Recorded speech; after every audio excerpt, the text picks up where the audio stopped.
que realitzar l'asana és una part de la feina, no? En la pràctica del ioga. I és important, però té el seu lloc. El cos i la ment han de servir com a eina per poder profunditzar. No s'han de convertir en la finalitat en si, no? Jo ho entenc així, com que utilitzem el cos i utilitzem la ment per anar en aquest espai de silenci.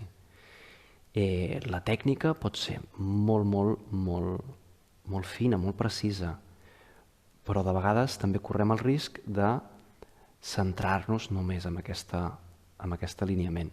I l'alineament ens dona una qualitat d'atenció, ens dona espai orgànic, ens dona facilitat en la respiració.